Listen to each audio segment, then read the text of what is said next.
Hello, আসসালামু আলাইকুম। Welcome to Sharif commerce academy. আজকে অনলাইনে ক্লাস হচ্ছে বিবিএ ফোর্থ ইয়ার অ্যাকাউন্টিং ডিপার্টমেন্টের অ্যাডভান্স অ্যাকাউন্টিং 2 এই সাবজেক্টের চ্যাপ্টার নাম্বার 2 রয়্যালিটি অ্যাকাউন্ট।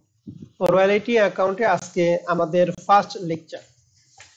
তো রয়্যালিটি অ্যাকাউন্ট মানে সত্ত্ব ভাড়া, এই চ্যাপ্টারে জাতীয় বিশ্ববিদ্যালয়ে আমাদের যে সিলেবাস দিচ্ছে এই সিলেবাস আলোকে টোটাল এই চ্যাপ্টারকে আমরা তিনটা ফরম্যাটে ভাগ করছি। ফরম্যাট নাম্বার 1 হচ্ছে নরমাল বেসিস, 2 নম্বরে মিনিমাম বেসিস আর 3 নম্বরে সাবলিস। সাবলিস ব্যাপারটা হচ্ছে আমি একজনকে লিজ দিলাম, সে আবার আরেকজনকে লিজ দিছে, তাহলে এখানে পক্ষ থাকবে দুইটা। তো আমরা শুরুতে বেসিক নিয়ে যেহেতু আলোচনা করব, প্রথমে আমরা নরমাল শিখবো, এরপরে মিনিমাম, এরপরে সাবলিস। তো এই চ্যাপ্টারটা জাতীয় বিশ্ববিদ্যালয়ে 2017 থেকে 2022 সাল পর্যন্ত কি কি প্রশ্ন দিয়েছে তার একটা অ্যানালাইসিস আমি দিছি। 2017 সালে এই চ্যাপ্টার থেকে পার্ট বি এর 6 নাম্বার এবং পার্ট সি এর 11 নাম্বার অর্থাৎ 14 মার্কের ম্যাথ আসছিল। 18 সালে পার্ট সি তে একটা ম্যাথ 15 নাম্বার অঙ্ক ছিল 10 মার্কের। 19 সালে পার্ট সি তে একটা, 20 সালে পার্ট সি তে একটা, 21 সালে পার্ট সি তে একটা, এবার 2022 সালে এখান থেকে পার্ট সি তে একটা প্রশ্ন দিছে। তাহলে তোমরা পরীক্ষা দিবে 2023 সালে, তাহলে 2023 সালে এখান থেকে পার্ট সি তে একটা প্রশ্ন আসবে ইনশাআল্লাহ, এবং যদি ভাগ্য ভালো থাকে তাহলে পার্ট বি তে একটা প্রশ্ন পাইতে পারো। তাহলে আমাদের এই চ্যাপ্টার টার্গেটটা কি, পার্ট বি না পার্ট সি বলো তো দেখি? Part C. Part C. Advance accounting এ মোট আমরা যে কয়টা চ্যাপ্টার করব না করব, এর মধ্যে আমাদের 6টা chapter part C K target করে করব। এই 6টা চ্যাপ্টার থেকে 6টা ম্যাথই আসবে, তুমি যে কোনো 5টা ম্যাথ অ্যান্সার করবা। এই যে 6টা চ্যাপ্টার আমরা করাবো, এই 6টা চ্যাপ্টারে একটা অঙ্ক বাদ দেওয়া যাবে না। এ টু জেড আমরা করব। তো আসো, এইরকম একটা চ্যাপ্টার হচ্ছে চ্যাপ্টার 2, আর যে চ্যাপ্টার কইলাম চ্যাপ্টার 1, এই দুইটা চ্যাপ্টার থেকে দুইটা ম্যাথ পার্ট সি তে আসবে এবং দুইটা অ্যান্সার করতে হবে। তাহলে আসো, তাহলে এই চ্যাপ্টারে আমাদের বেসিক একটু আলোচনা করি। নরমাল বেসিসের অঙ্ক করার ক্ষেত্রে আমাদের এখানে সাধারণত 5টা প্রশ্ন করা হয়। এখানে লিখছি যে এই ফরম্যাটে সাধারণত কয়টা প্রশ্ন করা হয়, 5টা। তবে এখানে আমি 5টা ফর্মালিটির জন্য লিখছি, কিন্তু মূলত এই অঙ্কে চাই হচ্ছে শুধু খতিয়ান করা। তো প্রশ্নটা পরে আসে, আগে দেখি আমাদের এই অঙ্কে কি কি জিনিস করতে হয়। 5টা প্রশ্নের মধ্যে প্রথমটা হচ্ছে অ্যানালাইসিস অফ রয়্যালিটি পেয়েবল অথবা রয়্যালিটি রিসিভেবল। এখন রয়্যালিটি পেয়েবল বা রিসিভেবল জিনিসটা কি, আগে এটা আমি কাজ করি। যে লিজ নেয় তাকে বলা হয় লিজি, আর যে লিজ দেয় তাকে বলা হয় লিজর। তাহলে লিজি এবং লিজর ব্যাপারটা আমরা কি পড়ছিলাম অ্যাডভান্স অ্যাকাউন্টিং 1 আমরা পড়ছিলাম, তাই না, থার্ড ইয়ারে? লিজি এবং কি লিজর। তাহলে বলো তো দেখি, এই লিজি কি সম্পত্তির মালিক না সম্পত্তির ভাড়াদাতা?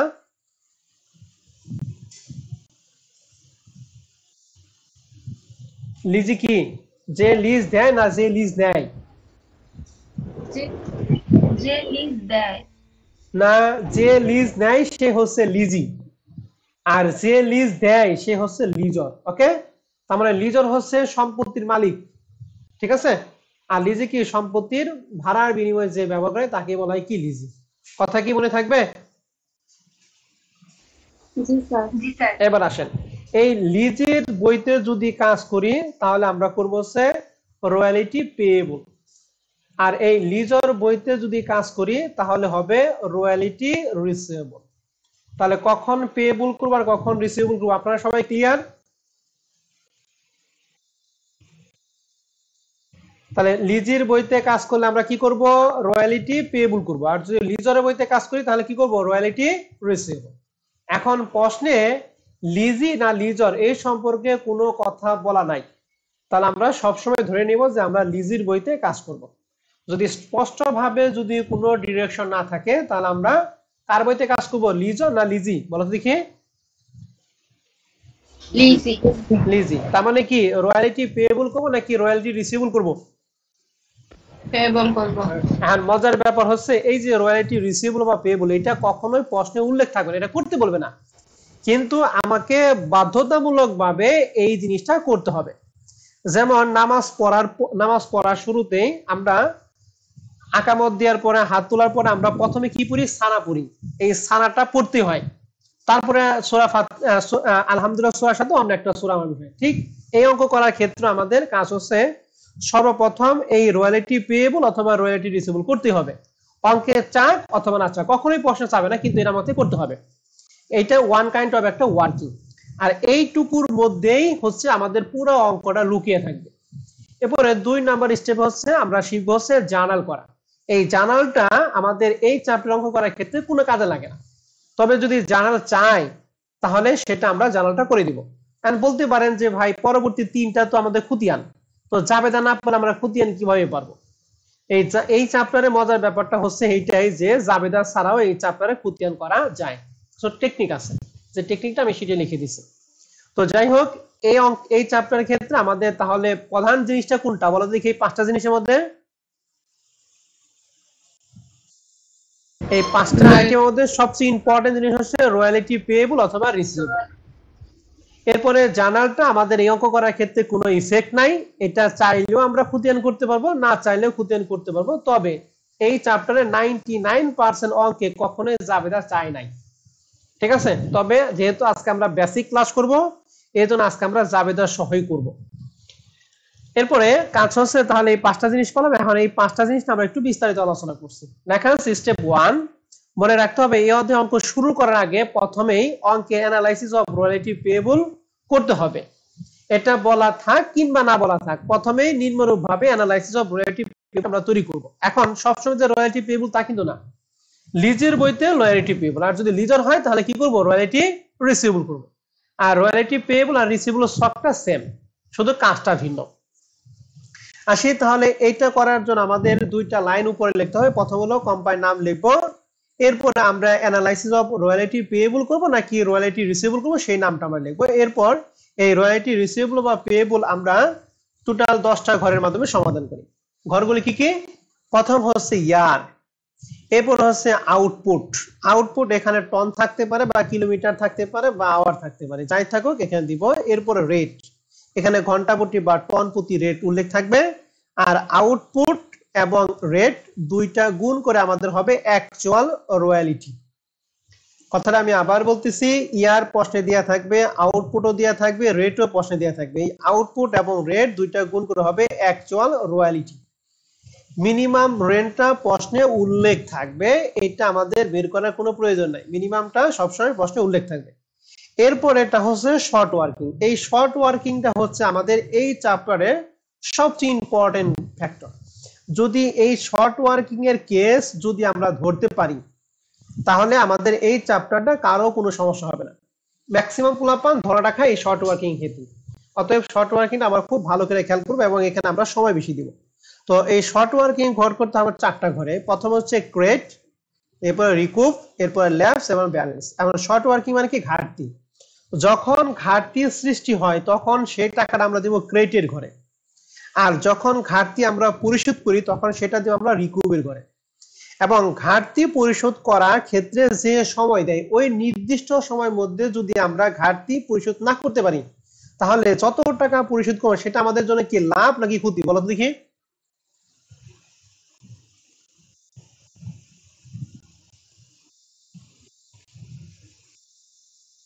ঘাটতি পরিশোধ করার 2 বছর সময় দিচ্ছে, 2 বছরের মধ্যে তুমি পরিশোধ করা পারলা না, 2 বছর শেষেও তোমার ঘাটতি আরো 600 টাকা থাকবে, তাহলে এই 600 টাকা তোমার জন্য লাভ নাকি লস বলো তো দেখি? লস। লস। এই লসটা আমরা দিব হচ্ছে ল্যাপসের ঘরে। ঠিক আছে, তাহলে আমরা ক্রেডিটের ঘরে কি দিব? যখন ঘাটতি সৃষ্টি হবে সেটা কার ঘরে দিব? ক্রেডিট। যখন ঘাটতি পরিশোধ করবো সেটা কার ঘরে দিব? রিকুপ। আর নির্দিষ্ট সময়ের মধ্যে যদি ঘাটতি পরিশোধ না করতে পারি যতটুকু টাকা পরিশোধ করে দেবো অতটুকু টাকা লস, আর লস মানে হচ্ছে ল্যাপস। ঠিক আছে, আর ব্যালেন্স মানে এই 3টার যোগ বিয়োগফল আমাদের যেটা সেটা হলো ব্যালেন্স। আর সর্বশেষ হচ্ছে পেমেন্ট। তাহলে অ্যানালাইসিস অফ রয়্যালটি পেয়েবলটা কয়টা ঘরের মাধ্যমে আমরা সমাধান করব একটু বলো তো দেখি? 10টা। এই 10টা ঘর তোমাদের এখন মুখস্থ করার দরকার নেই, কারণ প্রত্যেকটা অঙ্কের শুরুতে এটা করবা, তো এটা অটো মুখস্থ হয়ে যাবে। হ্যাঁ, জাস্ট খালি মনে রাখবা যে শর্ট ওয়ার্কিং ঘরে কয়টা। শর্ট ওয়ার্কিং করে কি কি একটু বলো তো দেখি।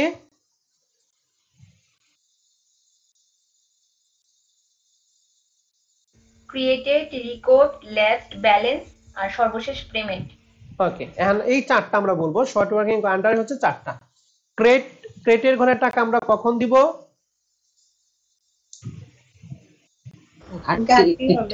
যখন ঘাটতি হবে তখন আমরা ক্রেটের ঘরে দিব। আর ঘাটতির টাকা যখন পরিশোধ করব তখন আমরা কার ঘরে দিব? রিকর্ড ঘরে। রেকো। আর ঘাটতি পরিশোধ করার যে সময় দিব ওই নির্দিষ্ট সময়ের মধ্যে যদি পরিশোধ না করতে পারি, যতটুকু টাকা পরিশোধ করতে বলো সেটা আমরা কার ঘরে দিব?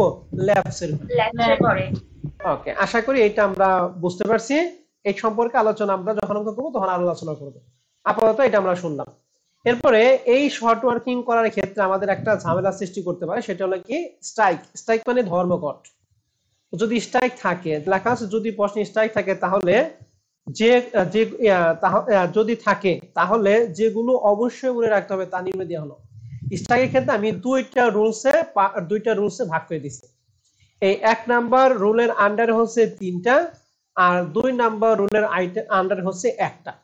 এখন যখন প্রশ্নে স্ট্রাইক থাকবে তখন আমি এগুলা পড়িয়ে তোমাদের মাথায় ধরে দিব। এখন আপাতত স্ট্রাইক নিয়ে আমি আলোচনা করলাম না। যদি সবকিছু নিয়ে আলোচনা করি তাহলে সবকিছু জগা খিচুড়ি হয়ে যাবে। স্ট্রাইকটা যখন লাগবে তখন আমি স্ট্রাইকটা তোমাদের পড়িয়ে তারপর আমি আলোচনা করে দিব, অঙ্ক করাবো। তাহলে স্ট্রাইকটা আমি আপাতত হাতে রাখলাম। তাহলে প্রথম স্টেপে আমাদের এইটুকুই কাজ। 2 নাম্বার স্টেপে লেখা আছে মনে রাখতে হবে এই অধ্যায়ে অঙ্ক সমাধানের জন্য জাবেদার ক্ষেত্রে প্রত্যেক বছর 3টা করে জাবেদা দিতে হবে। প্রত্যেক বছর কয়টা করে জাবেদা দিব? 3টা করে। শুধুমাত্র যে বছর ল্যাপস হবে সেই বছর আমরা 4টা জাবেদা দিব। তার মানে 4টা জাবেদা কিন্তু 4 নাম্বার জাবেদা কিন্তু ফরজ না। 4 নাম্বার জাবেদা কি? ওয়াজিব। যদি ল্যাপস থাকে তাহলে 4 নাম্বার জাবেদা হবে। আদারওয়াইজ আমরা কয়টা জাবেদা দিব প্রতি বছর? 3টা। এই কথাটা কিন্তু আমাদের মনে রাখতে হবে। তাহলে একটু সবাই একটু কথা বলো তো দেখি। আমরা জাবেদা প্রত্যেক বছরের জাবেদা ফিক্সড জাবেদা কয়টা? 3টা। আর অতিরিক্ত যে জাবেদা দেয় সেটা কি? ল্যাপসের জন্য। যে বছর ল্যাপস থাকবে মানে ক্ষতি হবে সেই বছর আমরা অতিরিক্ত একটা জাবেদা দিব। এখন আসি জাবেদাগুলো আমরা একটু 4টা জাবেদা দেখি। আমরা জাবেদা দিব আবার 2 টাইপের, একটা লিজের ক্ষেত্রে, একটা কি ল্যান্ডলর্ড। এই ল্যান্ডলর্ড মানে হচ্ছে লিজর, অর্থাৎ জমির মালিক। আমরা এই ল্যান্ডলর্ডের জাবেদা এখনো পড়বো না, আমরা শুধুমাত্র দেখবো হচ্ছে লিজের ক্ষেত্রে। কারণ আমাদের প্রশ্নে জাতীয় বিশ্ববিদ্যালয় বা বইতে যে প্রশ্ন আছে এর মধ্যে 98% অঙ্ক হচ্ছে লিজি নিয়া, আর 2% অঙ্ক হচ্ছে ল্যান্ডলর্ড। তবে ল্যান্ডলর্ডটা পরে বলবো, যখন লাগবো তখন পড়ে নেবো। এখন আমরা আপাতত লিজির বইতে জাবেদা করবো। এখন লিজি মানে কি? জমি মালিক নাকি জমি ভাড়া নিছে বলো তো দেখি? ভাড়া নিছে। গুড। তাহলে এখন আসেন এই যে প্রত্যেক বছর যে 3টা জাবেদা দেন, এই 3টা জাবেদা আগে আমরা শিখে নেই। প্রত্যেক বছর 3টা জাবেদা। এর মধ্যে জাবেদা নাম্বার 1 কার জন্য দিতে হয়? লেখা আছে journal for actual royalty and short working. Actual royalty এবং কি শর্ট ওয়ার্কিং। তাহলে অ্যাকচুয়াল রয়্যালিটি এবং শর্ট ওয়ার্কিং এর জন্য আমরা প্রথম জাবেদা দিব। জাবেদা কি? জাবেদা হচ্ছে রয়্যালিটি পেয়েবল ডেবিট এবং ল্যান্ডলর্ড ক্রেডিট। এই দুইটা হচ্ছে ফিক্সড। আমি কথাটা আবার বলতেছি, রয়্যালিটি পেয়েবল ডেবিট এবং ল্যান্ডলর্ড ক্রেডিট এই দুইটা হচ্ছে ফিক্সড। এন্ড শর্ট ওয়ার্কিং কিছু কিছু সময় ডেবিট হবে, আবার কিছু কিছু সময় কি হবে? ক্রেডিট হবে। তাহলে বলো তো দেখি প্রথম জাবেদা ফিক্সড জাবেদা কি? রয়্যালিটি পেয়েবল আর landlord credit. Royalty payable debit এবং কি ল্যান্ডলর্ড ক্রেডিট। এন্ড কি হচ্ছে শর্ট ওয়ার্কিং এ কিছু কিছু সময় ডেবিট হয়, আবার কিছু সময় ক্রেডিট হয়। এখন কখন ডেবিট হবে? মনে রাখবেন যখন শর্ট ওয়ার্কিং ঘরে টাকাটা যখন ক্রেডিটের ঘরে যাবে তখন শর্ট ওয়ার্কিং ডেবিট হবে। আর যদি টাকাটা যদি ক্রেডিটের ঘরে না যায় রিকভারি করে যায় তাহলে সেটা শর্ট ওয়ার্কিং কি হবে? ক্রেডিট হবে। কথা কি বুঝতে পারছি? স্যার আরেকবার বলেন। আবার বলতেছি, শর্ট ওয়ার্কিং ঘরে, এই যে শর্ট ওয়ার্কিং ঘরে আমরা যে ক্রেডিট এবং রিকভারি দুইটা ঘর করছি না, যদি কোনো বছর টাকা যদি যে ক্রেডিটের ঘরে যায় তাহলে সেক্ষেত্রে শর্ট ওয়ার্কিং ডেবিট হবে। আবার যদি কোনো বছর টাকা যদি রিকভারি ঘরে যায় তাহলে সেক্ষেত্রে শর্ট ওয়ার্কিং ক্রেডিট হবে। এখন বুঝছি? তার মানে ক্রেডিট হলে ডেবিট আর রিকভারি হলে কি? ক্রেডিট। এই হচ্ছে প্রথম জাবেদা। 2 নাম্বার জাবেদা হচ্ছে journal for paid to landlord, অর্থাৎ জমির মালিকরে আমরা পেড করব। এই জন্য জাবেদা হচ্ছে ল্যান্ডলর্ড ডেবিট এবং কি ক্যাশ ক্রেডিট। এবং 3 নম্বরে জাবেদা লেখা আছে journal for transfer royalty expense to income summary. Royalty এক্সপেন্সের টাকাকে আমরা ইনকাম সামারিতে ট্রান্সফার করব। তো প্রথম জাবেদায় রয়্যালিটি পেয়েবল ডেবিট ছিল, আর ভ্যানিশ করার জন্য আমরা 3 নাম্বার জাবেদায় ক্রিয়েট করে ফেলাইছি, আর এই টাকাটা আমরা ইনকাম সামারিতে দিব, এইজন্য ইনকাম সামারি ডেবিট। তাহলে রয়্যালিটি এক্সপেন্সের টাকাকে ইনকাম সামারিতে ট্রান্সফার করা জাবেদা হচ্ছে ইনকাম সামারি ডেবিট এবং রয়্যালিটি পেয়েবল ক্রেডিট। এই তিনটা জাবেদা হচ্ছে ফিক্সড জাবেদা। জাবেদা তিনটা আবার পড়তেছি। প্রথম জাবেদা দেই কার কার জন্য? অ্যাকচুয়াল, রয়্যালিটি এবং কি শর্ট ওয়ার্কিং। এক্ষেত্রে আমাদের ফিক্সড জাবেদা হচ্ছে royalty payable debit, landlord credit. আর ক্রেডিট যদি হয় তাহলে শর্ট ওয়ার্কিং কি হবে? ডেবিট ডেবিট হবে। যদি রিকুপ হয় ক্রেডিট হবে। ক্রেডিট। 2 নাম্বার জাবেদা ল্যান্ডলর্ড কে পরিশোধ করা জাবেদা হচ্ছে ল্যান্ডলর্ড ডেবিট এবং ব্যাংক ক্রেডিট। 3 নাম্বার জাবেদা রয়্যালিটি এক্সপেন্স কে ইনকাম সামারিতে আমরা ট্রান্সফার করব, এজন্য income summary debit, royalty payable credit. এই তিনটা জাবেদা হচ্ছে ফিক্সড। আর এই 4 নাম্বার জাবেদা হচ্ছে ওয়াজিব, যদি থাকে দিব, না থাকলে বাদ। কারণ কি লেখা আছে যে বছর ল্যাপস থাকবে শুধুমাত্র ওই বছরের জন্য দিতে হবে। এর মধ্যে কি ল্যাপস এটা আমাদের জন্য আয় না ব্যয়? যেহেতু ক্ষতি, বলো ব্যয় কি ব্যালেন্স বলেন তো দেখি? Debit balance. তাকে ভ্যানিশ করার জন্য আমরা কি করব? ক্রেডিট করে ফেলবো, এজন্য শর্ট ওয়ার্কিং ক্রেডিট আর ইনকাম সামারি ডেবিট। তাহলে যদি কোনো বছর ল্যাপস থাকে তাহলে সেই ক্ষেত্রে জাবেদা হচ্ছে ইনকাম সামারি ডেবিট এবং শর্ট ওয়ার্কিং ক্রেডিট। ওকে, তাহলে আমরা এই জাবেদা ক্ষেত্রে, এই অঙ্ক করার ক্ষেত্রে জাবেদা দিব কয়টা? ফিক্সড জাবেদা 3টা, আর অতিরিক্ত জাবেদা হবে শুধু যে বছর ল্যাপস থাকবে ওই ল্যাপসের জন্য। আশা করি জাবেদা আমরা বুঝতে পারছি। স্টেপ 3, 4, 5 এই তিনটা আমরা একসাথে দেখাইছি। এগুলো হলো খতিয়ান। জাবেদা পারলে খতিয়ান পারা যাবে, এই কথা আমি এমনি লিখছি। জাবেদা না পারলে এই অঙ্কে খতিয়ান করাটা বেশি সহজ হবে। ঠিক আছে, আমি উল্টা বলে দিলাম। তো খতিয়ানের ছকটা আমরা টি ছকে করব, আধুনিক ছকে চলমান যে ছকে করব না। ছকটা টি ছকের মধ্যে আবার কিছু শর্টকাট আছে। কি সেটা হলো ডেট, অ্যাকাউন্ট টাইটেলস, টাকা, ডেট, অ্যাকাউন্ট টাইটেলস, টাকা, কোনো রেফারেন্স নাম্বার লাগবে না। তাহলে খতিয়ানের ছক কয়টা বলো তো দেখি? এই রয়্যালিটি চ্যাপ্টারের ক্ষেত্রে 6টা। ডেট, অ্যাকাউন্ট টাইটেলস, টাকা, ডেট, অ্যাকাউন্ট টাইটেলস, টাকা। আর খতিয়ানগুলি আমরা করব এই চ্যাপ্টারের ক্ষেত্রে প্রত্যেকটা খতিয়ান করব টি ফর্মে। আমরা এখানে চলমান জেড ছক করব না। কথা কি বুঝতে পারছেন? জি স্যার। ওকে, এবার আসেন তাহলে আমাদের 5টা স্টেপ পুরাটাই পড়া শেষ। এখন এই যে খতিয়ান যে করতে হবে, আমি বলতে পারো যে স্যার বললেন যে জাবেদা ছাড়াই খতিয়ান, তাহলে জাবেদা ছাড়াই খতিয়ান কেমনে করব? এই যে লেখা আছে খতিয়ান করার শর্ট টেকনিক। এই টেকনিকটা যদি আমি পরে দেই তাহলে খতিয়ান তুমি জাবেদা ছাড়াই করতে পারবে। তো যখন আমি খতিয়ান করব তখন আমি টেকনিকগুলি পড়ে তোমাকে খতিয়ানটা করে দিব। হ্যাঁ, তো এখন আসো আপাতত আমরা একটা অঙ্ক শুরু করি। তাহলে প্রথম যে অঙ্কটা, এটা হলো ঢাকা 7 কলেজ। মূলত এটা কমার্স পাবলিকেশনের বইয়ের অঙ্ক। এটা হচ্ছে ঢাকা 7 কলেজ, এই জন্য রেফারেন্সটা ঢাকা 7 কলেজ দিয়েছে। মূলত এটা কমার্স পাবলিকেশন বইয়ের অঙ্ক। আমাদের শীটে কিন্তু কমার্স পাবলিকেশন, জাতীয় বিশ্ববিদ্যালয় এবং মিলেনিয়াম পাবলিকেশন সব বই কম্বাইন্ডে শীটটা করা হয়েছে। হ্যাঁ, তো আসো তাহলে প্রথম প্রবলেমটা আমরা একটু খেয়াল করি, ভালো করে খেয়াল করব। মূলত এই প্রশ্নটা কিন্তু পরীক্ষা আসার মতো কোনো প্রশ্ন না। এই প্রশ্নটা কেন করাবো? জানি আমরা সবগুলো আইটেম একসাথে করতে পারি বা একসাথে বুঝি। আমার কথা কি বুঝতে পারছো? তাহলে 1 নম্বর অঙ্ক কি? অঙ্ক পরীক্ষা কমন করার জন্য করবো নাকি অঙ্ক শেখার জন্য করতেছি বলো তো দেখি? আগে অঙ্ক শিখবো, এরপরে প্রশ্ন কমন ফেলাবো। আগে বেসিক, এরপরে প্রশ্ন কমন। বেসিক না জানলে প্রশ্ন করে কাজ হবে না। এর জন্য আমরা প্রথম প্রশ্নটা করব প্রশ্ন শেখার জন্য। তাহলে আসেন আমাদের প্রশ্নে কি লেখা আছে আমরা একটু দেখি। একজন পড়েন তো দেখি আমাদের প্রশ্নে কি লেখা আছে।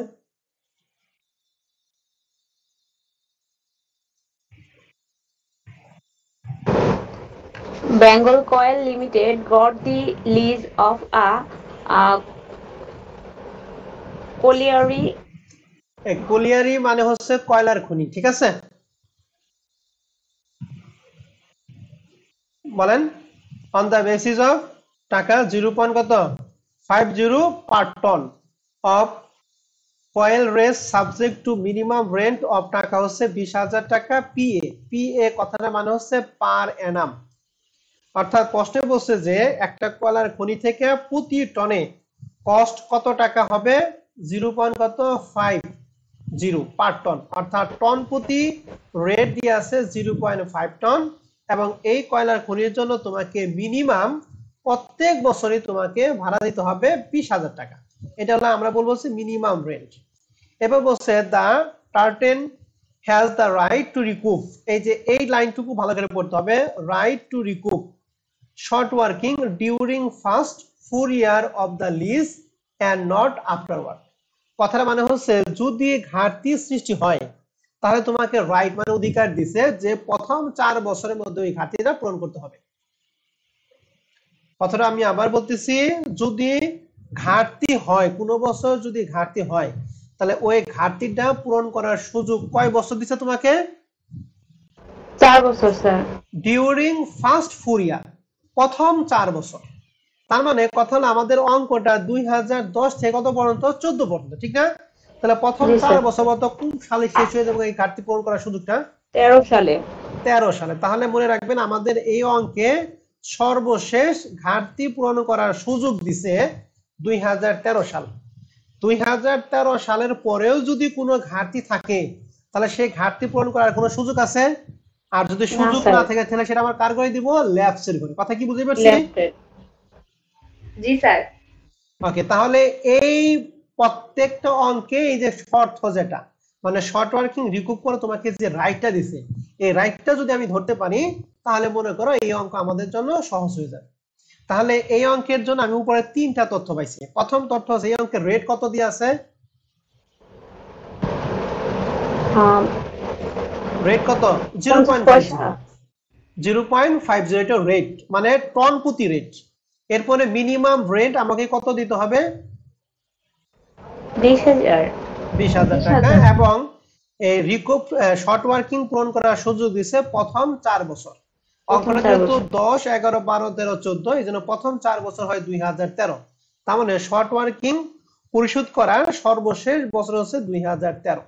এখন তোমাকে প্রশ্ন করছি you are required to analysis of royalty payable, journal করতে বসে রয়্যালিটি অ্যাকাউন্ট, ল্যান্ডড অ্যাকাউন্ট এবং কি শর্ট ওয়ার্কিং অ্যাকাউন্ট। এই অ্যাকাউন্ট করা মানে খতিয়ান করা।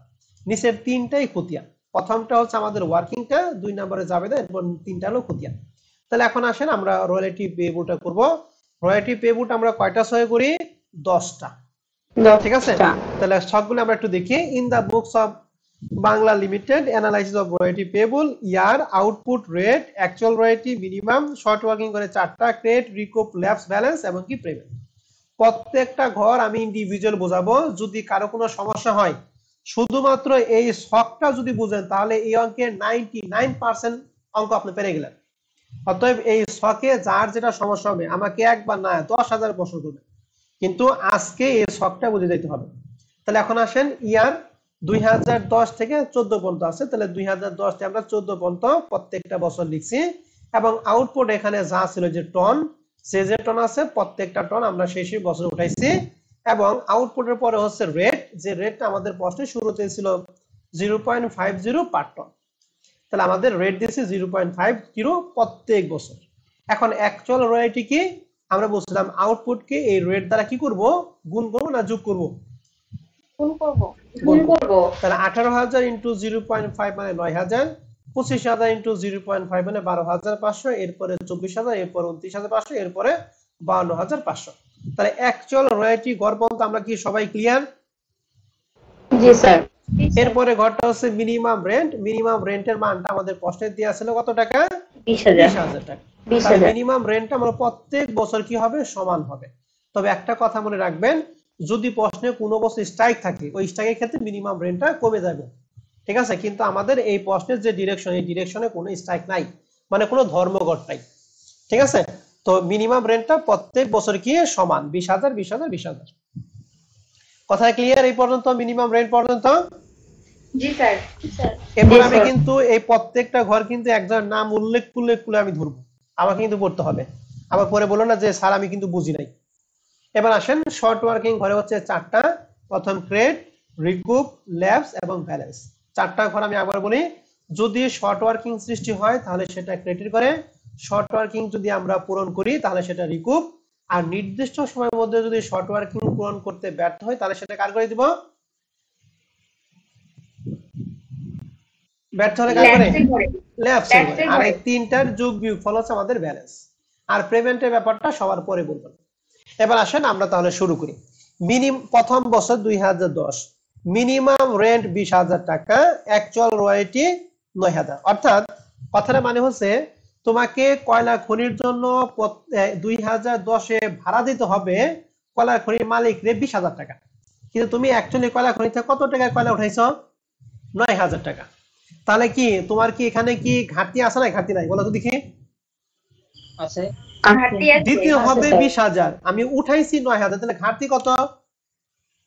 11,000। তাহলে ঘাটতি সৃষ্টি হলে কার করে দেই? এই যে ক্রেডিটের করে। সবাই কি ক্রেডিটের করে কথাটা কি বুঝছেন? জি স্যার। ওকে, ক্রেডিট হইছে, তাহলে রিকুপ এবং লেফট 00, তাহলে ব্যালেন্স কত? 11,000 টাকা। এবার আসছে 2011-তে। 2011-তে তোমার মিনিমাম দিতে হবে 20,000 টাকা, কিন্তু কয়লা খনি উঠাইছে হলো 12,500 টাকা। তাহলে আবার এখানে কি আবার ঘাটতি আছে নাকি ঘাটতি পূরণ করার সুযোগ আছে? বলেন তো দেখি। প্রথম বছর ঘাটতি আছে, তাহলে তোমার উচিত হলো দ্বিতীয় বছর যদি ঘাটতি না থাকে তাহলে সেখান থেকে প্রথম বছর ঘাটতি পূরণ করা। কিন্তু এমন দুর্ভাগ্য যে দ্বিতীয় বছর আবার কি তুমি লস খেয়ে হইছো। কত টাকা লস খাইছো? 7,500। 7,500। তাহলে যে ক্রেডিটের ঘরে আমি দিয়েছি 7,500। এখন রিকুপ ল্যাপস নাই। এখন প্রথম বছর আমাদের ব্যালেন্স ছিল 11,000, আবার এই বছর আরো 7,500 টাকা লস হয়, তাহলে মোট লস হলো 18,500 টাকা। কথাই ক্লিয়ার ব্যালেন্স পর্যন্ত? জি স্যার। এরপরে ঘরটা একটু ভালো করে খেয়াল করি। দেখো, তৃতীয় বছর তোমাকে দিতে হবে 20,000 টাকা, আর তুমি উঠাইছো হলো 24,000, তাহলে কত টাকা বেশি উঠাইছো তুমি? 4,000। তাহলে এখন তোমার হাতে যেহেতু টাকা আছে, তাহলে তুমি কি করবা? নিঃসন্দেহে চাবা যে আগে যে ক্ষতিগুলো আছে ক্ষতিগুলো কি পূরণ করি, তাই তো? জি স্যার। এখন আমার প্রশ্ন হচ্ছে, আমার ক্ষতি ছিল কত টাকা? 2 বছরের ক্ষতি ছিল। 2010-এ 11,000, 2011-তে কত? 7,500। তাহলে পূরণ করার জন্য আমি শুরুর বছর থেকে পূরণ করব। তাহলে 2010-এ কত ছিল? 11,000 টাকা ক্ষতি ছিল। এই 11,000 টাকা ক্ষতির মধ্যে আমার হাতে কত আছে? তাহলে আমি 4,000 টাকাই পরিশোধ করব। তাহলে যে রিকভারি করে দিলাম কত? 4,000 টাকা।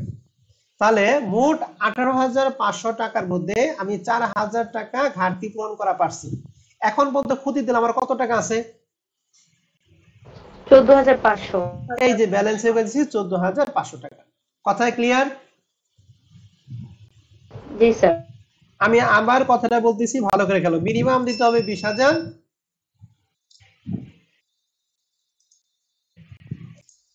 তো 2012 সালে আমাদের মিনিমাম রেন্ট দিতে হবে 20,000 টাকা, যেখানে আমাদের উঠাইছি হচ্ছে 24,000 টাকা, 4,000 টাকা বেশি আছে। তাহলে এই 4,000 টাকা অবশ্যই আমি কি করব? বাড়িতে নিয়ে আসবো না, আমি অবশ্যই আগের যে ঘাটতি আছে ঘাটতিগুলো কি করব? পরিশোধ করব। তাহলে আগের ঘাটতির মধ্যে প্রথম বছর ঘাটতি ছিল 11,000 টাকা, তাহলে 11,000 মধ্যে আমি কত টাকা পরিশোধ করতে পারবো? 4,000। তাহলে আমি 4,000 টাকা রিকভারি করে দিছি। ঠিক আছে, তাহলে 4,000 রিকভার করে দিছি। তাহলে আমার মোট ছিল 18,500 টাকা, এর মধ্যে 4,000 টাকা রিকুপ করছি, তাহলে এখন পর্যন্ত লস হলো 14,500 টাকা। এরপরে 13 সাল, আর আমাদের প্রশ্নে কিন্তু কন্ডিশন ছিল এই ঘাটতি পূরণ করার সর্বশেষ বছর জানি কত বছর ছিল? 2013, মানে প্রথম 4 বছর মানে 2013 সাল। তাহলে এই 2013 সাল হচ্ছে আমাদের শেষ আশ্রয়স্থল। তাহলে 2013 সালে আমাকে মিনিমাম দিতে হবে 20,000, এর মধ্যে আমি উঠাইছিল 29,500 টাকা। তাহলে আমার হাতে কত টাকা আছে? 9,000 কত বলো দেখি? 500। তাহলে আমি কি করবো? 9,500 টাকা কি বাসায় নিয়ে আসবো নাকি আগে লস পূরণ করবো? আগে ঘাটতি পূরণ করবো। তাহলে আমি রিকুপ করব 9,500 টাকা। এখন দেখো 14,500 টাকার মধ্যে আমি সবকিছু চেষ্টা করার পর 9,500 টাকা পরিশোধ করা পারছি। এখনো 5,000 টাকা আমার কি আছে বলো দেখি? ঘাটতি আছে, ঠিক না? ঘাটতি আছে। এখন এই ঘাটতি পরিশোধ করার লাস্ট ডেট কত সাল? 2013 সাল। তাহলে এখন কি 2013 সালের পরে কি আমার কোনো সুযোগ দিছে? না স্যার। এখন যেহেতু 2013 সালে সর্বোচ্চ চেষ্টা করার পরেও 5,000 টাকা আমি ঘাটতি পূরণ করতে পারি না, তাহলে সেটা আমার জন্য কি লস। আর লসটা আমরা কার ঘরে দিছি? ল্যাপস এর ঘরে। কথাই ক্লিয়ার? Left side. জি স্যার। তাহলে এই ক্ষেত্রে জি, স্যার। যে রিকুপ এবং ল্যাপস দুই ঘরে আসলো, টাকা কি কি আপনারা বুঝতে পারছেন সবাই? জি স্যার। Okay. তাহলে এখন দেখেন, তাহলে আমাদের কি আর কোনো ব্যালেন্স আছে? কারণ যেহেতু 14,500 মধ্যে 9,000 প্রসিড করছি আর 5,000 টাকা ল্যাপস করে দিছি, এখন তো আর ব্যালেন্সের করে কোনো কিছু নাই, ঠিক না? জি তাহলে স্যার। এখন আসেন আমরা সর্বশেষ বছর 2024 সাল। 2013 সালে কিন্তু আর কোনো লস নাই। এখন 2014 সালে 20,000 টাকা দিতে হবে, পাইছি হলো 52,500 টাকা। ঠিক আছে, যেহেতু আমাদের কোনো ক্রেডিট, আমাদের কোনো ব্যালেন্স নাই, তাহলে কি সেটা ক্রেডিট বা রিকুপের করে দেওয়ার কোনো প্রশ্ন আছে? না স্যার।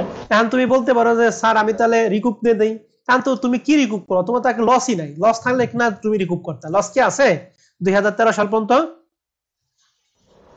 ঘাটতি কি না আছে? স্যার। ঘাটতি যতটুকু আছে সেটা তো লস হয়ে গেছে, তাহলে 2013 সালে তো আর কোনো ব্যালেন্স নাই। যদি থাকতো তাহলে যে 52,500 মানে 32,000 যে 500টা তোমার ছিল, এখান থেকে তুমি কিছুটা রিকুপ করতে পারতা।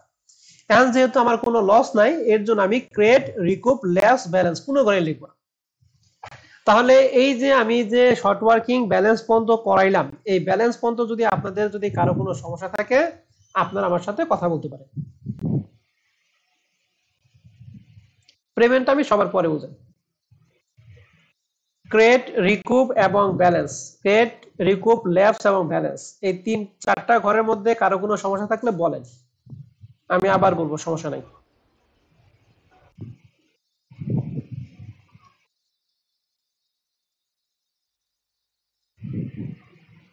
না স্যার, সমস্যা নাই নাই। স্যার। ওকে, ঠিক আছে। আবার আসি আমরা পেমেন্ট। পেমেন্টের ঘরটা কি এটা ভালো করে খেয়াল করবা কিন্তু, হ্যাঁ। পেমেন্টের ঘরটা মনে রাখতে হবে অ্যাকচুয়াল এবং রয়্যালিটি। অ্যাকচুয়াল রয়্যালিটি এবং মিনিমাম রয়্যালিটির মধ্যে যে টাকাটা বড়, আমি কি বলছি আবার বলতেছি, অ্যাকচুয়াল রয়্যালিটি এবং মিনিমাম রেন্ট এই দুইটার মধ্যে যে টাকাটা বড়, ওই বড় টাকা থেকে রিকুপের করে টাকাটা বাদ দিয়ে যা থাকবে তা হলো পেমেন্ট। কি বলছি একজন বলেন তো দেখি?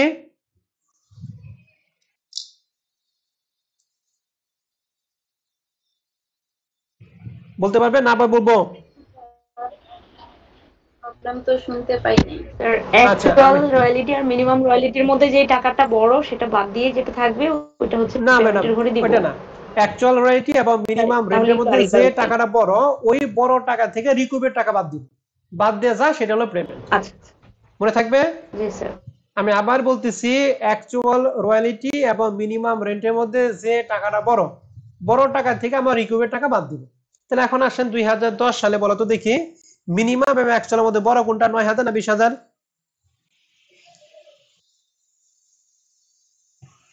20,000। কথা বলো। 20,000 রিকুপের করে কোনো টাকা আছে?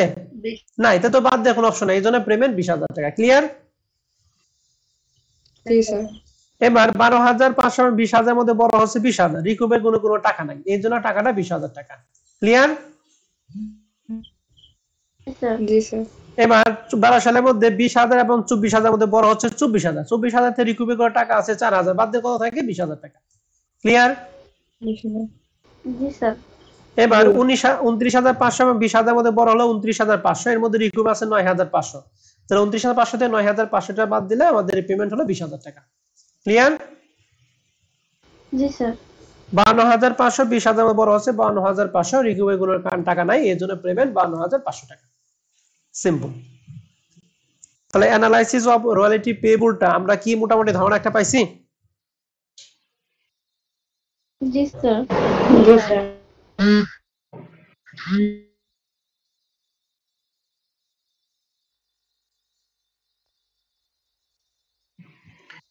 তাহলে আমরা আরেকটু আগাই।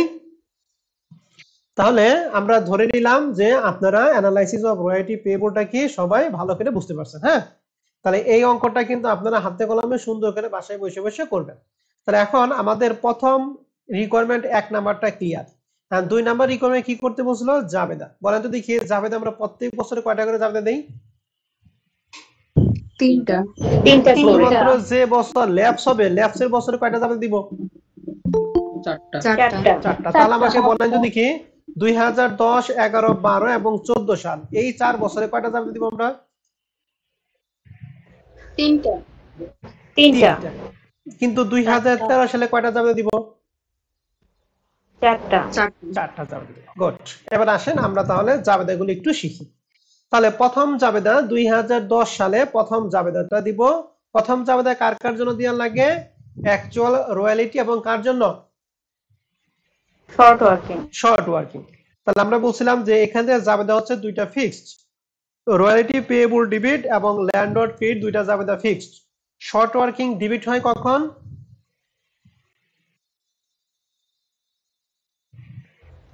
মনে আছে?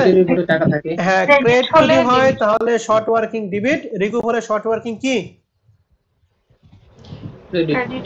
তাহলে বলেন 2010 সালে শর্ট ওয়ার্কিং এ ডেবিট হবে না ক্রেডিট হবে? ডেবিট হবে। তাহলে দেখেন জাবেদা লিখছি 2010 royalty payable debit, short working debit, landlord credit. এখন টাকা কোনটা? রয়্যালিটি পেয়েবল টাকাটা সব সময় হচ্ছে এই যে অ্যাকচুয়াল রয়্যালিটি টাকা হবে। অ্যাকচুয়াল রয়্যালিটি টাকা হচ্ছে 9000। ক্রেডিটের করে টাকাটা, তো ক্রেডিটের করে টাকাটার জন্য আমরা শর্ট ওয়ার্কিং দিলাম। এই দুইটা মিলা হচ্ছে ল্যান্ডলর্ড হচ্ছে 20000 টাকা। কথা ক্লিয়ার? জি স্যার।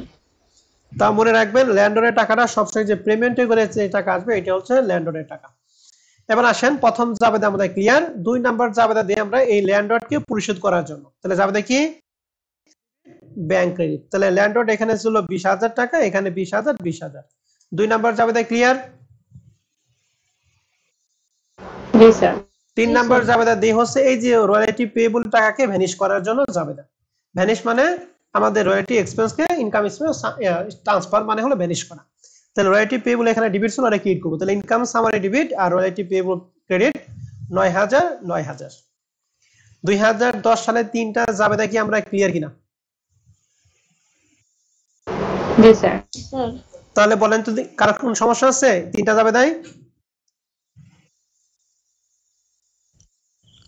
না স্যার। ওকে, এবার 11 সালে বলেন। 11 সালে আমাদের শর্ট ওয়ার্কিং কি ডেবিট হবে না ক্রেডিট হবে? ডেবিট হবে। তাহলে জাবেদা বলো তো কি একজন?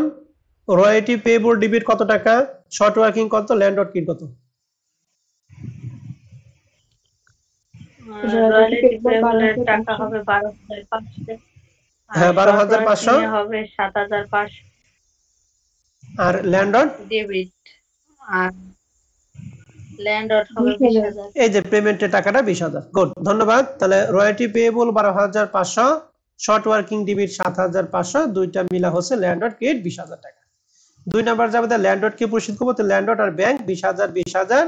আর 3 নাম্বার জাবেদা হচ্ছে রয়্যালিটি পেয়েবল যে এই যে 12500 টাকা আছে ভ্যানিশ করার জন্য income summary debit royalty payable credit 12500 12500। 2011 সাল ক্লিয়ার? জি স্যার। এবার আমাকে বলেন 2012 সালের জাবেদা কি লিখবো দেখি কে পারেন? জি স্যার।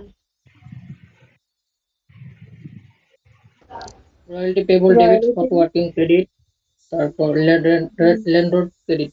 ওকে, টাকা বলো। রয়্যালিটি পেয়েবল ডেবিট কত?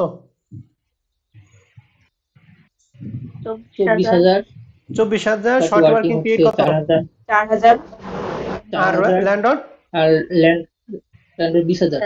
গুড, ধন্যবাদ, ভালো পারছো। তাহলে royalty payable 24000, short working credit 4000, landlord credit 20000। 2 number জাবেদা এই যে ল্যান্ডলর্ড 20000 টাকা আমরা পরিশোধ করব, ল্যান্ডলর্ড ডেবিট ব্যাংক ক্রেডিট। আর 4 নাম্বার জাবেদা হচ্ছে ওই যে শর্ট রয়্যালিটি পেয়েবল যেটা আছে ওটাকে আমরা পেমেন্ট ফিনিশ করব। তাহলে জাবেদা হচ্ছে income summary debit royalty payable credit 24000 24000। 2012 সাল ক্লিয়ার?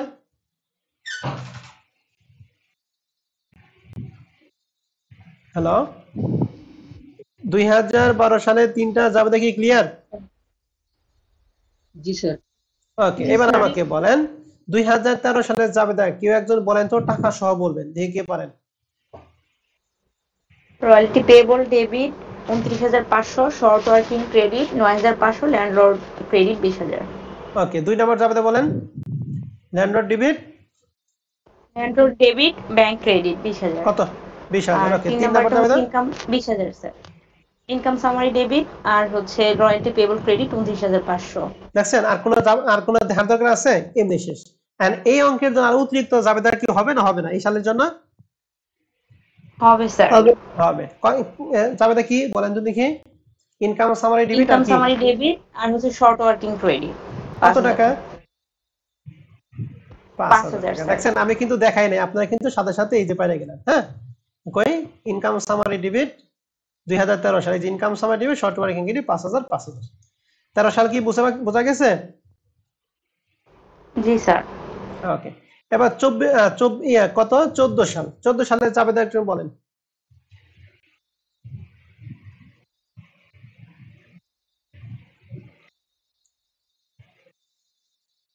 কয় স্যার এখানে তো রয়্যালটি পেয়েবল পাইলাম, ল্যান্ডলর্ড পাইলাম, এখন ক্রেডিটও নয় রিকুবও নয়, তাহলে কি করব? যেহেতু ক্রেডিট রিকুব দুইটার একটা হলো, তাহলে শর্ট ওয়ার্কিং আসবে না। কথা ক্লিয়ার? জি স্যার। তাহলে জাবেদা কি? রয়্যালটি পেবল ডেবিট আর হচ্ছে ল্যান্ডলর্ড ক্রেডিট কত টাকা? 52,500। 52,500। ওকে, 2 নাম্বার জাবেদা বলেন। দ্বিতীয়টা হচ্ছে ল্যান্ডলর্ড ডেবিট ব্যাংক ক্রেডিট 52,500। ওকে, 3 3 নাম্বারটা নাম্বারটা হবে income summary debit royalty payable credit কত টাকা? 52,500। শেষ। দেখছেন 52,500। আমার দেখানো আগে আপনারা যে সব কিছু সুন্দর করে পারছেন। তাহলে জাবেদা নিয়ে কোনো সমস্যা হবে না স্যার। এই এত ক্লিয়ার করার পরেও যদি না বুঝেন তাহলে কিন্তু নিজের ভাগ্য খুবই খারাপ, এটা মনে রাখতে হবে। তাহলে জাবেদা কি সবাই বোঝা গেছে? জি স্যার। ওকে, তাহলে আমরা এখান থেকে দুইটা জিনিস শিখলাম, এক হচ্ছে রয়্যালটি পেয়েবল শিখলাম, আর 2 নাম্বার হচ্ছে জার্নাল এন্ট্রি শিখলাম। এখন আমরা খতিয়ান, তাহলে খতিয়ানটা আমরা একটু শিখি আজকে নাকি? জি স্যার। ওকে, আসেন খতিয়ানটা শিখবো জাবেদা ছাড়া। এই যেখানে লিখছি খতিয়ান করার শর্ট টেকনিক, মনে রাখবেন এই শর্ট টেকনিকগুলি ভালো করে মাথায় রাখলে খতিয়ান করার জন্য কোনো জাবেদা লাগবে না। প্রথম খতিয়ানটা শিখবো ল্যান্ডলর্ড অ্যাকাউন্ট। এই ল্যান্ডলর্ড অ্যাকাউন্টের খতিয়ানের জন্য আমাদের কি কি জিনিসগুলো আসবে ভালো করে আমরা খেয়াল করব। প্রথমেই মিনিমাম রেন্ট যদি থাকে, মিনিমাম রেন্টের জন্য ব্যাংক ডেবিট দিকে হবে। কথাটা আবার বলতেছি, মিনিমাম রেন্টের জন্য ব্যাংক ডেবিট দিকে, অ্যাকচুয়াল রয়্যালিটির জন্য রয়্যালটি পেয়েবল ক্রেডিট দিকে। কথাটা আবার বলতেছি, মিনিমাম রেন্টের জন্য ব্যাংক ডেবিট দিকে, অ্যাকচুয়াল রয়্যালিটির জন্য রয়্যালটি পেয়েবল কোন দিকে?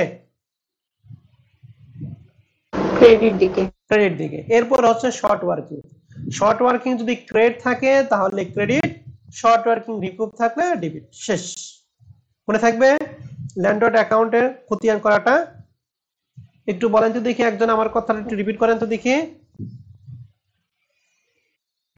স্যার শর্ট ওয়ার্কিংটা যদি আরেকবার বলতেন। ওকে, আমি আবার শুরুতে বলতেছি, মিনিমাম রেন্টের জন্য ব্যাংক ডেবিট, অ্যাকচুয়াল রয়্যালটির জন্য রয়্যালটি পেয়েবল ক্রেডিট।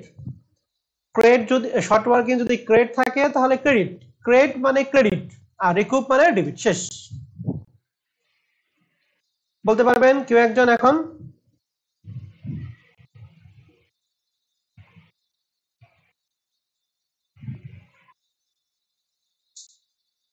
পারবেন না?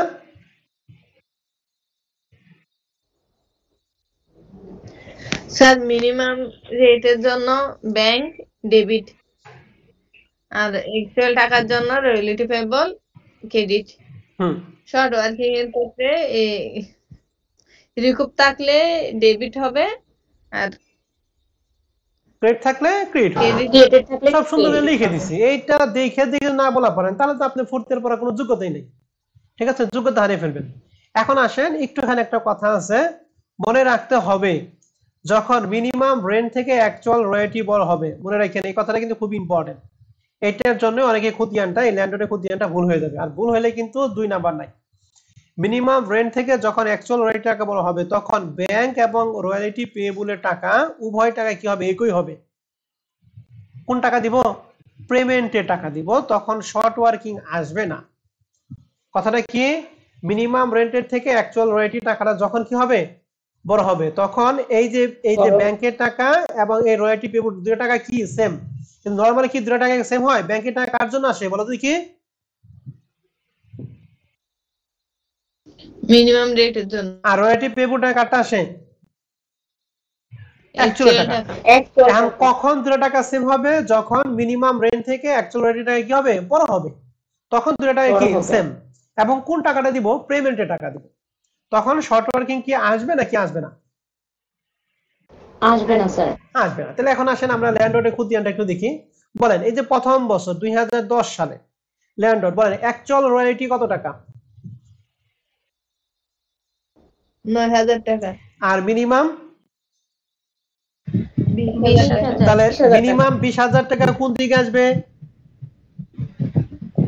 ডেবিট দিকে, কি নামে? ব্যাংক নামে, আর এক রয়্যালটি পেয়েবল নামে 9,000 কোন দিকে যাবে? ক্রেডিট দিকে, আর এই যে Credit দিকে শর্ট যাবে। ওয়ার্কিং ক্রেডিট আছে, তাহলে ক্রেডিট থাকলে কোন দিকে?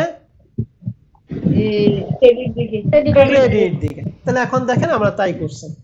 এই যে ল্যান্ডলর্ড অ্যাকাউন্ট, মিনিমাম রেন্ট 20,000 টাকা debit, royalty payable actual royalty ছিল 9,000 টাকা, আর শর্ট ওয়ার্কিং ক্রেডিট ছিল এজন্য শর্ট ওয়ার্কিং ক্রেডিট দিকে 11,000 টাকা। এই দুইটা যোগ করে 20,000, এখানে 20,000, তাহলে উভয় পাশে 20,000 20,000 শেষ।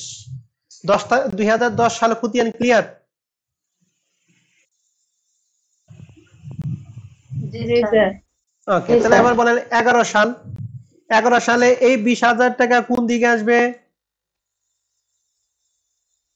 ডেবিট সাইডে, কি নামে? ঝটপট বলেন। ব্যাংক 12,500 নামে। টাকা কোন দিকে আসবে? ক্রেডিট দিকে। ক্রেডিট সাইড, নাম বলতে হবে। এই নামে ক্রেডিট দিকে। কি নামে? Royalty payable. ওকে, আর 7,500 টাকা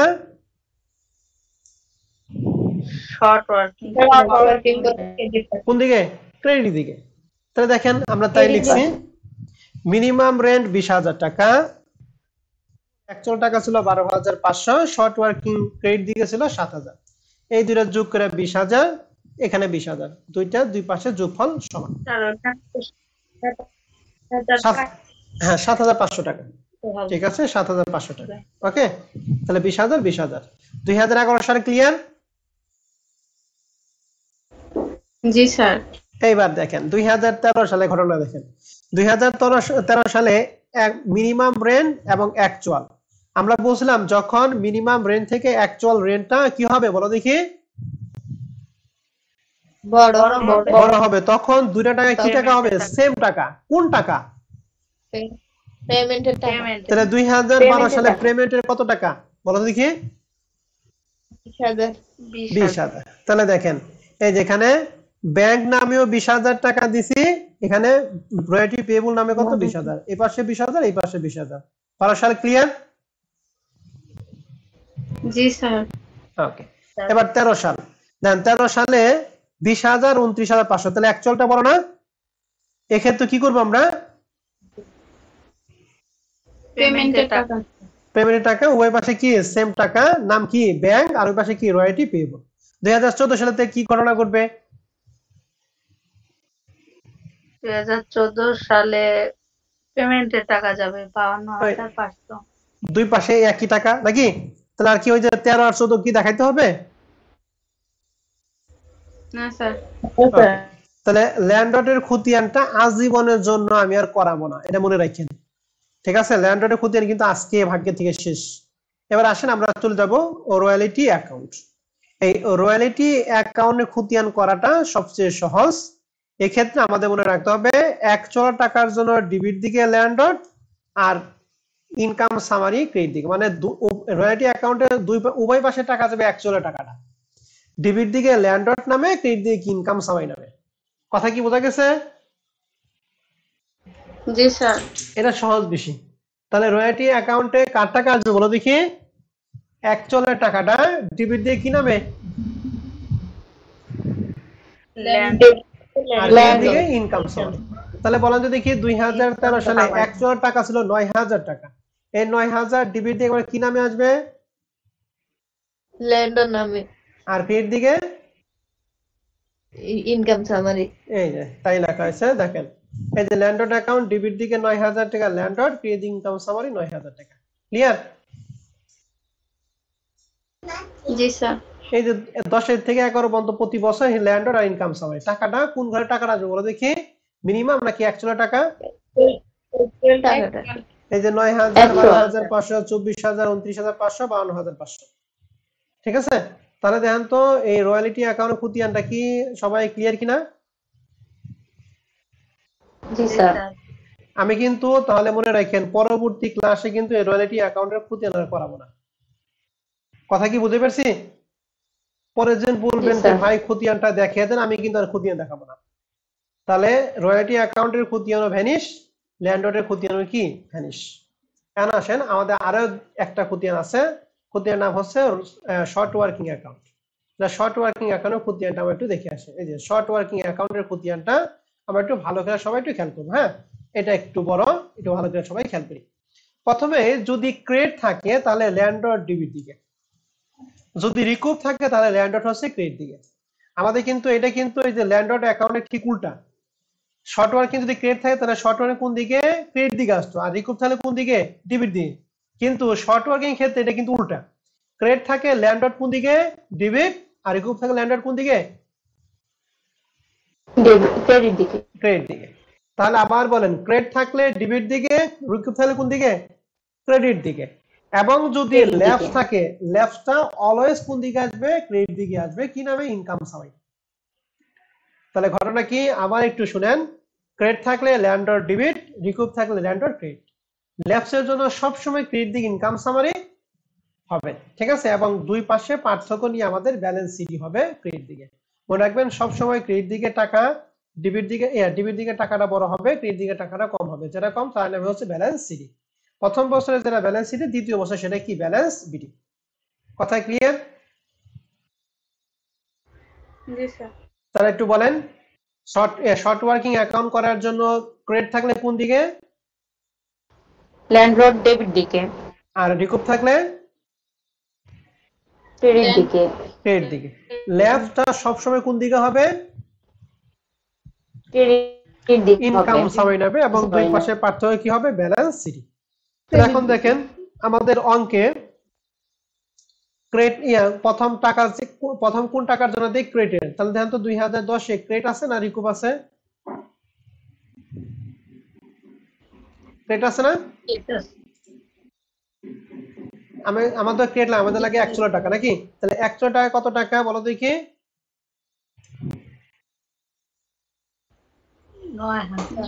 9000। তাহলে প্রথম চাবিটা বুঝলাম ল্যান্ডলর্ড ডিবিট বা ক্রেডিট দিকে, সেটা কার উপর ডিপেন্ড করে? ক্রেডিট অথবা কি রিকুপ? তাহলে 2010 সালে ক্রেডিট না রিকুপ? ক্রেডিট। ক্রেডিট। তাহলে ল্যান্ডলর্ড কোন দিকে আসবে? ডেবিট দিকে। ডেবিট দিকে আসবে। ডেবিট দিকে। ওকে, তাহলে ল্যান্ডলর্ড ডেবিট দিকে আসলো। এরপর আমাকে বলেন 2010 এ কি ল্যাপস আছে? নাই স্যার। তাহলে ইনকাম সামারি আসার কোনো প্রশ্ন আছে? প্রশ্ন নাই। তাহলে দেখেন আমরা শুধুমাত্র ল্যান্ডলর্ডটাই দেব। তাহলে এই যে এখানে কই, এই যে শর্ট ওয়ার্কিং অ্যাকাউন্ট আমরা 11000 টাকা ক্রেডিট ছিল, এই জন্য ডিবিট দিকে দিছি ল্যান্ডলর্ড। যেহেতু ল্যান্ডলর্ড ডিবিট দিকে আছে তাহলে ক্রেডিট দিকে আসার কোনো প্রশ্ন নাই, কারণ ক্রেডিট এবং রিকুপে যে কোনো একটা হয়। আর দুইটা থাকে দুইটা দুই পাশে দিব। এবার আসেন, কাজ হচ্ছে আমাদের এই অঙ্কে কি 2010 এ কি ল্যাপ ছিল? ছিল না, এর জন্য ইনকাম সামারি আসে নাই।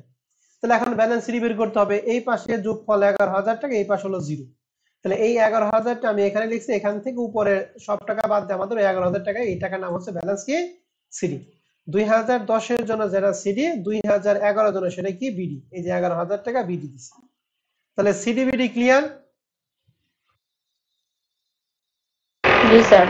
এবার আসেন 2011 সালে দেখুন তো ক্রেডিট না রিকুপ আছে? ক্রেডিট। কত টাকা? 7500। রিকুপ নাই, ল্যাপসও নাই নাকি? তাহলে আমরা ডেবিট দিকে দিব। তাহলে ডেবিট দিকে আমরা দিছি হলো 7500 টাকা ল্যান্ডলর্ড।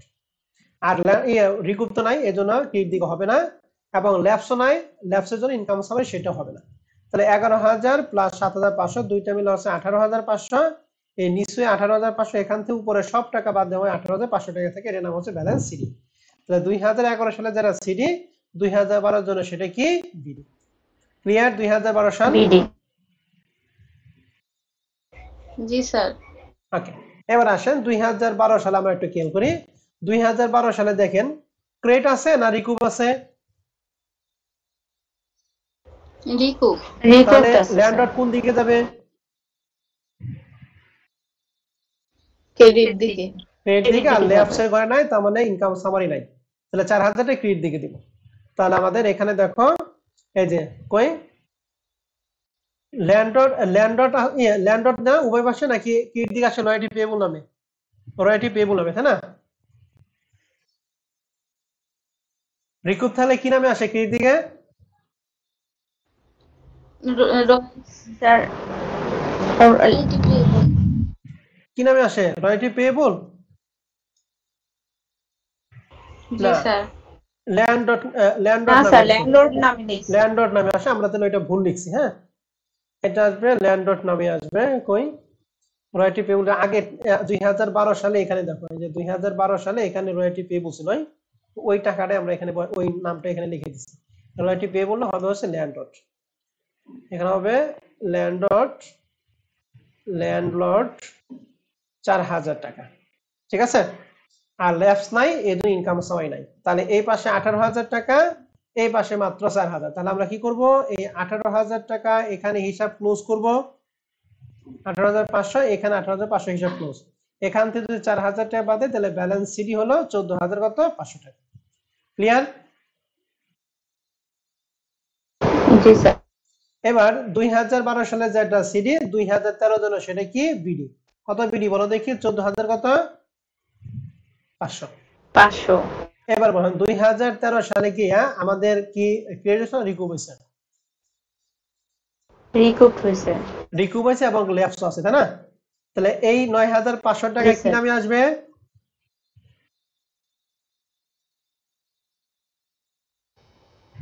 ল্যান্ডলর্ড নামে। আর এই 5,000 টাকা কি নামে আসবে? ইনকাম। Income summary. তো এবার দেখেন এটা হবে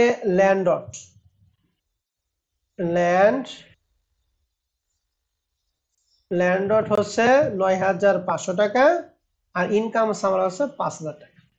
তাহলে এই পাশে 14,500, এই দুই পাশে 14,500। তাহলে এখানে আমরা 14,500 টাকা হিসাব ক্লোজ করব।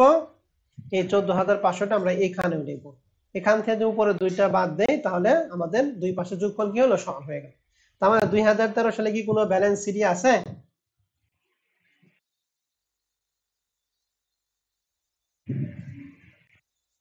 2013 সালে কি কোনো ব্যালেন্স সিডি আছে?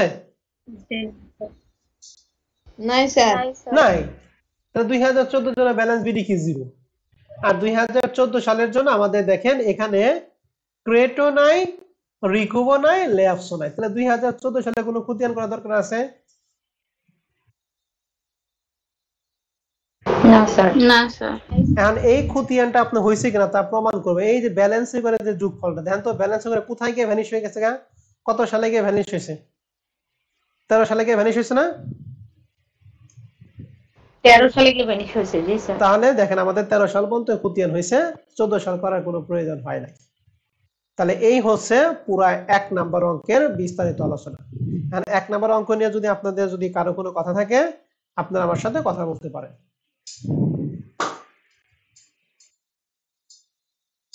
যে কোনো প্রশ্ন? না স্যার। আজকের ক্লাসটা ন্যূনতম 2 বার দেখতে হবে, সবাইকে ন্যূনতম 2 বার দেখবেন। এটা যদি ন্যূনতম 2 বার দেখেন 50% আপনার ধারণা হয়ে যাবে। এখন 50% ধারণা আছে, আর 2 বার দেখলে 80% মতো কভার হয়ে যাবে। আগামী ক্লাসে আমি যখন যে অঙ্ক ধরবো তখন সাথে সাথে আমাকে অ্যান্সার দিতে পারবো। আর যদি না দেখেন, যদি এই পর্যন্ত রাখেন যে অঙ্ক তো বুঝছি আর লিখবো না, তাহলে কিন্তু আগামী ক্লাসে আবার সেই সমস্যা হবে। ঠিক আছে? তাহলে 1 নাম্বার অঙ্কটা আপনারা সবাই হাতে কলমে এই 5টা রিকোয়ারমেন্ট করে যার যার গ্রুপে সাবমিট করবেন। যে সাবমিট করবেন না তার আগামী ক্লাসে লাইভ ক্লাস করা তার জন্য বাদ। কথা কি মনে থাকবে? জি স্যার। এই 5টা আমি হোমওয়ার্কটা দেখেই তারপরে হচ্ছে আমি তোমাকে গ্রুপে জয়েন করাবো। যে হোমওয়ার্ক জমা দিবে না তার জন্য গ্রুপে আগামী ক্লাসে লাইভ ক্লাস তার জন্য কি বাদ। এই কথাটা সবাই মাথায় রাখেন। ঠিক আছে? তাহলে এখন আসেন আমি আপনাদের একটা বাসায় কাজ, ছোট্ট একটা বাসায় কাজ দেবো। হ্যাঁ, এক্সারসাইজ 5 নাম্বারটা এটা কি পাইছেন আপনারা সবাই?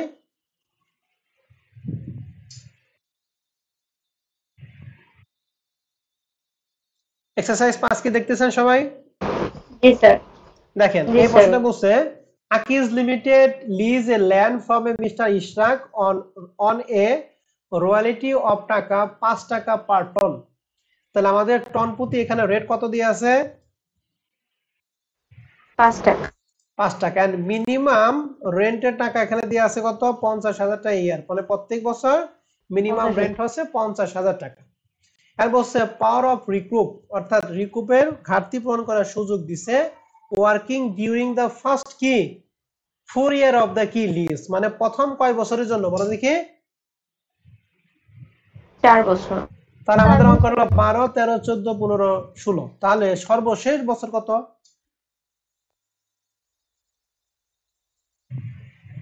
2015।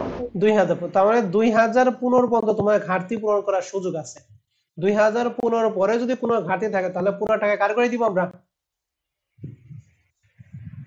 ল্যাস ক্রেডিট করে। ল্যাপস করে। এন্ড প্রশ্নে বলছে show the royalty analysis in the books of Akij limited. শুধুমাত্র রয়্যালিটি অ্যানালাইসিস টুকু করতে হবে, কোনো জাবেদা বা কুতিয়ান কোনো কিছুই বলে নাই, শুধুমাত্র এই প্রথম শকটাই করবেন। শকটা কি পারবেন? ইনশাআল্লাহ স্যার চেষ্টা Okay, করব। তাহলে এই শকটা, এই 5 নম্বর অঙ্কের শকটা প্লাস ওই প্রবলেম 1 নম্বর অঙ্কটা, এই দুইটা যদি আপনি করেন তাহলে প্রথম ফার্স্ট 4 ইয়ার, ফার্স্ট 3 ইয়ার, ফার্স্ট 2 ইয়ার এই রেটের অঙ্কগুলো আপনার শেষ। এই দুইটা অঙ্ক আগামী ক্লাসে আমি চেক করে তারপর আমি ক্লাসে জয়েন করাবো। কথাটা খুব ভালো করে খেয়াল করেন, ঠিক আছে? তাহলে এই দুইটাই থাকবে। আর কোনো অঙ্ক, আরেকটা কি অঙ্ক দিব? আরেকটা দিয়ে দিই, হ্যাঁ, যেহেতু যে ফার্স্ট 2 ইয়ার আছে, যে 8 নম্বর না অঙ্কটা। স্যার। আর 8 নম্বর অঙ্কটা পার্ট বি অঙ্ক, এটা ছোট ছোট অঙ্ক। হ্যাঁ, দেখেন কি বলছেন এখানে আমাদের টন প্রতি কয় টাকা লেখা আছে? 1 টাকা। তার মানে রেট কত বলো তো দেখি? 1 রেট কত? টাকা। 1 টাকা। মিনিমাম রেন্ট কত দিয়ে আছে? 12,000 টাকা দিয়ে আছে। And power of recoup short working during the first 3 year, প্রথম কয় বছর? প্রথম 3 বছর স্যার। প্রথম 3 বছর। তাহলে এখানে দেখেন বলছে 4 বছর তথ্য দিয়ে আছে এবং শেষ হয়েছে 2013 সালে 31 ডিসেম্বর। তাহলে এইটা হচ্ছে 2013 সাল, আগেরটা হচ্ছে 2012 সাল, এর আগেরটা হচ্ছে 2011 সাল, আর এইটা হচ্ছে 2010 সাল। তাহলে 10, 11, 12, 13 এই 4 বছরের তথ্য দিয়ে আছে, ঠিক আছে? তাহলে 10, 11, 12, 13, 14 এই 4 বছর তথ্যের মধ্যে আমাকে বলছে প্রথম 3 বছর, তাহলে কোন সালে গিয়ে শেষ হইব? 12 সালে স্যার। 12 সালে গিয়ে শেষ হইব। এন্ড এই অঙ্কে তোমাকে করছে show the journal in the books of K limited for the year 2010 and 2011। তাহলে জাবেদা করতে হবে। জাবেদা স্যার আপনি জাবেদা করেন বা খুতিয়ান, যা মন চাই তাই করেন, রয়্যালিটি পেয়েবল ছাড়া কি আপনি জাবেদা বা খুতিয়ান করতে পারবেন? না স্যার। তাহলে শুরুতেই বিসমিল্লাহ কইয়া একটা অ্যানালাইসিস অফ রয়্যালিটি পেয়েবল করবা 4 বছরের জন্য। সেখান থেকে আমাদের প্রথম 2 বছরের জন্য কি করতে হবে? জাবেদা করতে হবে, কোনো খুতিয়ান চাই না। এন্ড জাবেদা আমরা প্রত্যেক বছরে জাবেদা কয়টা করে দেই? 3টা করে। 3টা করে। যে বছর যদি ল্যাপস থাকে তাহলে সেই বছরে 4টা জাবেদা। এখন দেখতে হবে 2010 এবং 2011 সালে কোনো ল্যাপস আছে কিনা। যদি ল্যাপস থাকে তাহলে অতিরিক্ত জাবেদা দিবেন, যদি ল্যাপস না থাকে তাহলে 2 বছরে 3টা দিন, তোমরা 6টা জাবেদা দিবেন। এটাই শেষ, ঠিক আছে? জি স্যার। তাহলে এই 8 নাম্বার অঙ্ক প্লাস 5 নাম্বার অঙ্ক প্লাস প্রবলেম 1, এই তিনটাই হচ্ছে তোমাদের আজকে বাসার কাজ, ঠিক আছে? আশা করি 3টা অঙ্ক তোমরা যদি করো তাহলে আমাদের এই চ্যাপ্টারে অনেক কিছু কভার হয়ে যাবে এবং আগামী ক্লাসে আমরা র্যান্ডমলি সবকিছু প্র্যাকটিস করব। আশা করি এই চ্যাপ্টারটা তোমাদের জন্য সহজ হয়ে যাবে ইনশাআল্লাহ। ক্লাস আমাদের এই পর্যন্ত থাকবে। যদি কারো কোনো